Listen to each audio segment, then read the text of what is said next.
India एक ऐसी economy जो एक तरफ दुनिया की फास्टेस्ट ग्रोइंग इकोनॉमीज में है। आज दुनिया ये महसूस कर रही है कि India means business. Analysts expect India to retain its position as the world's fastest growing major economy this year. India will have probably the greatest growth rate, the fastest growth rate economically. I think India has more promise than any large country in the world. और दूसरी तरफ ये billionaires की एक अलग ही league develop कर रही है। आपने अंबानी का एंटीलिया तो देखा ही होगा और अडानी के इंफ्रास्ट्रक्चर एम्पायर के बारे में सुना होगा, टाटा के ग्लोबल वेंचर्स के बारे में पढ़ा होगा। लेकिन सवाल यह है, आखिर ये लोग इतने रिच कैसे हैं?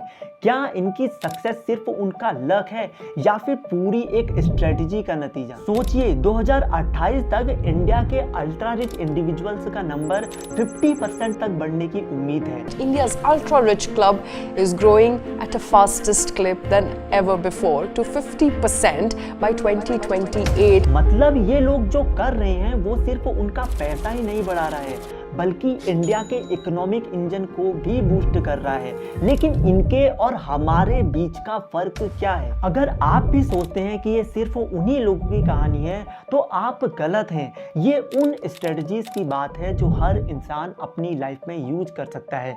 ये एक वीडियो नहीं बल्कि एक ब्लूप्रिंट है जो आपको सक्सेस के लिए इंस्पायर करेगा। तो चलिए समझते हैं why some Indians are so rich. Imagine करो, एक फैमिली है जिनके ग्रेट ग्रैंडफादर ने 1950s में एक लैंड खरीदी थी जो तब सिर्फ 10,000 रुपए की थी, लेकिन आज उसी लैंड की वैल्यू 100 करोड़ रुपए है।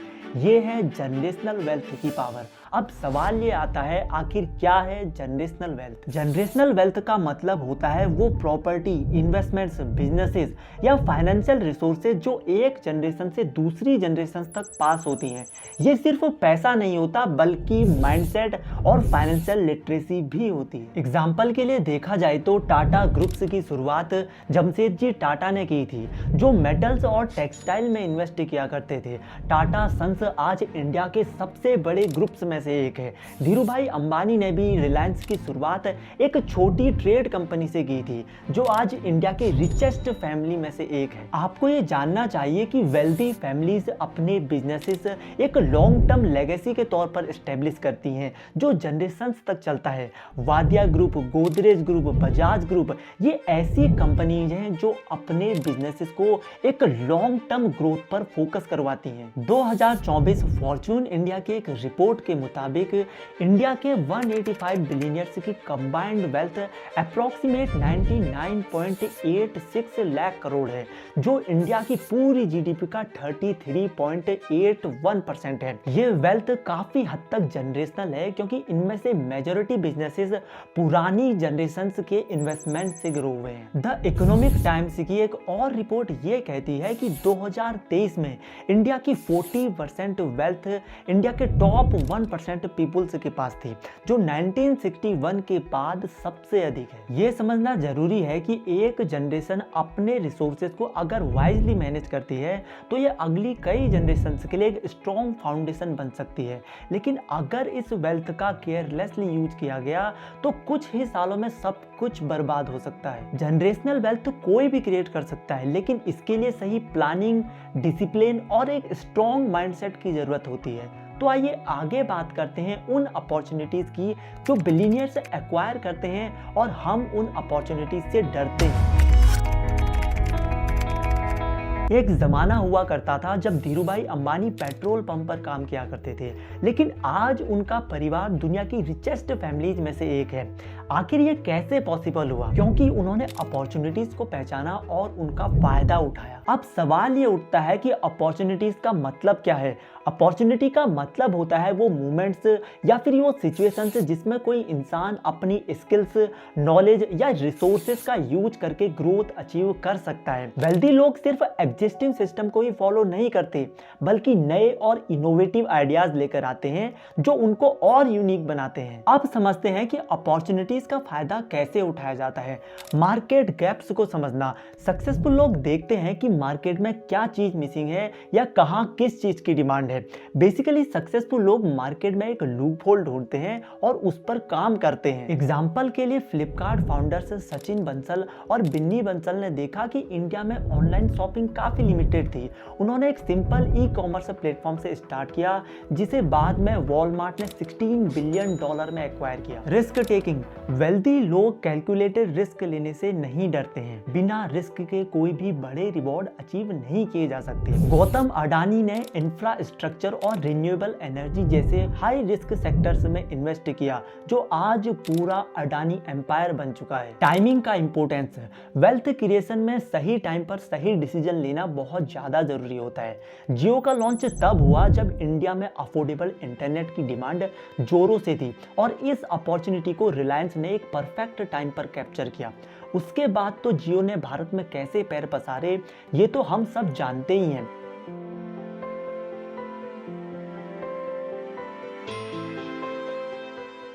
आज जियो इंटरनेट के फील्ड को डोमिनेट कर रहा है। 20 दिसंबर 2024 टाइम्स ऑफ इंडिया की एक रिपोर्ट ये बताती है कि 2023 में इंडिया के स्टार्टअप्स ने $10.7 बिलियन की फंडिंग रेज की और 2024 में ये बढ़कर $11.3 बिलियन हो गई है, जो ये बताता है कि भारत में अपॉर्चुनिटीज का स्कोप कितना ज्यादा है। क्या आपने कभी सोचा है कि ऐसी अपॉर्चुनिटीज आपके आसपास भी हो सकती हैं?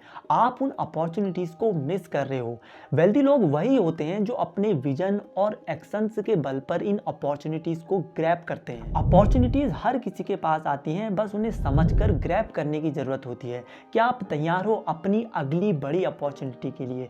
तो चलिए समझते हैं उन अपॉर्चुनिटीज को ग्रैब करने के लिए एजुकेशन और स्किल्स का क्या रोल है।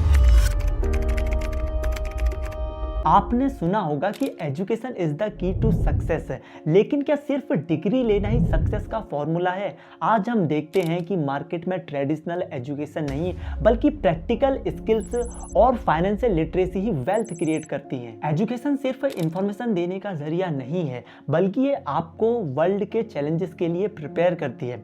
लेकिन डिफरेंस ये होता है कि सक्सेसफुल लोग थ्योरी के अलावा रियल वर्ल्ड स्किल्स पर ज्यादा फोकस करते हैं। Traditional education versus practical skills. देखो, इंडियन एजुकेशन सिस्टम अभी भी थ्योरेटिकल नॉलेज और रोट लर्निंग पर ज्यादा फोकस करता है। डिग्री सिर्फ एक बेस देती है, लेकिन आजकल की दुनिया में डिग्री से ज्यादा स्किल्स की डिमांड है। ऐसी स्किल्स जो आपको डायरेक्टली जॉब और बिजनेस में हेल्प करती हैं, जैसे coding, marketing, financial planning, communication और बहुत कुछ। Importance of financial literacy. Wealthy लोग सिर्फ पैसा कमाते ही नहीं बल्कि उसे ग्रो कैसे करना है ये भी जानते हैं। ये लोग जितना पैसा खर्च करते हैं वो उतना ही बढ़ता जाता है। क्यों? क्योंकि इन्हें फाइनेंशियल लिटरेसी की अच्छी समझ होती है। फाइनेंशियल लिटरेसी का मतलब होता है इन्वेस्टमेंट्स, सेविंग और पैसिव इनकम को समझना। दुनिया के सबसे सक्सेसफुल इन्वेस्टर्स में से एक वॉरेन बफेट फाइनेंशियल नॉलेज की वजह से ही एक बिलियनियर बने। द इकोनॉमिक टाइम्स की एक रिपोर्ट ये बताती है कि इंडिया में 75% अडल्ट ऐसे हैं जो फाइनेंशियली लिटरेट नहीं है, जो ये बताता है कि मेजॉरिटी लोग इंडिया में वेल्थ क्रिएशन का बेसिक नॉलेज भी नहीं रखते। Education approach of wealthy people. Wealthy लोग हर वक्त नई स्किल सीखने के लिए अपने माइंड को खुला रखते हैं। एग्जाम्पल के लिए देखा जाए तो एलन मस्क ने रॉकेट्स और एआई के कॉन्सेप्ट को खुद से समझा। उसका रिजल्ट तो हम सभी जानते हैं, टेस्ला और स्पेस एक्स। टॉप स्कूल्स जैसे हार्वर्ड और स्टैनफोर्ड सिर्फ एजुकेशन के लिए नहीं बल्कि अपनी नेटवर्किंग अपॉर्चुनिटीज के लिए भी फेमस है। ये बात तो तय है, जब तक आप ट्रेडिशनल डिग्रीज के पीछे भागते रहोगे और अपनी स्किल्स को डेवलप नहीं करोगे, तब तक आपकी वैल्यू लिमिटेड ही रहेगी। एजुकेशन इंपॉर्टेंट है, लेकिन आपकी सक्सेस का असली फॉर्मूला प्रैक्टिकल स्किल्स और फाइनेंशियल लिटरेसी में छुपा है। अगर आप अपने आप को लाइफ में सक्सेसफुल और वेल्दी बनाना चाहते हो तो अपनी स्किल्स और फाइनेंशियल नॉलेज पर काम करो। तो चलिए अब जानते हैं कि कैसे रिच पीपुल इकोनॉमिक ग्रोथ का इस्तेमाल अपने फायदे के लिए करते हैं। आपको ये जानकर हैरानी होगी कि 2028 तक इंडिया में अल्ट्रा रिच इंडिविजुअल्स का नंबर 50% तक बढ़ने की उम्मीद है। वेल्दी लोग बूमिंग सेक्टर्स में इन्वेस्ट करते हैं जैसे रियल एस्टेट, टेक्नोलॉजी और रिन्यूएबल एनर्जी। इंडिया की इकोनॉमी एक ट्रांसफॉर्मेटिव फेज से गुजर रही है और जो लोग इस ग्रोथ को समझ रहे हैं वो अपनी वेल्थ को एक्सपोनेंशियल लेवल पर ले जा रहे हैं। वेल्दी लोग सिर्फ पैसिव इनकम पर डिपेंड नहीं करते बल्कि एक्टिवली अपनी इन्वेस्टमेंट्स को ग्रोथ के साथ अलाइन करते रहते हैं। इंडिया की यंग और स्किल्ड पॉपुलेशन वेल्थ क्रिएशन में एक मेजर रोल प्ले करती है। वेल्दी लोग डेमोग्राफिक डिविडेंड का फायदा उठाकर नया बिजनेस शुरू करते हैं जो वर्कफोर्स और रिसोर्सेज को लेवरेज करते हैं। एग्जाम्पल के लिए फ्लिपकार्ट जैसे स्टार्टअप्स ने इंडिया की ग्रोइंग मिडिल क्लास और यंग वर्कफोर्स को टारगेट करके ही अपना एम्पायर बिल्ड किया। अब जरा सोचिए, जब वेल्दी लोग इकोनॉमिक ग्रोथ के ऐसे सेक्टर्स में इन्वेस्ट करते हैं जो स्टेबल और पॉलिसी ड्रिवन होते हैं तो उनका फ्यूचर कितना सिक्योर और प्रॉफिटेबल होता होगा। तो यही कुछ वजह हैं जिनका फायदा कुछ रिच और वेल्दी पीपल से उठाते हैं। अगर इस वीडियो से कुछ वैल्यू मिली हो तो लाइक, शेयर और चैनल को जरूर सब्सक्राइब करें। तो दोस्तों मिलते हैं अगली वीडियो में, तब तक के लिए हंसते रहो, मुस्कुराते रहो और खुशियां बांटते रहो। Bye bye.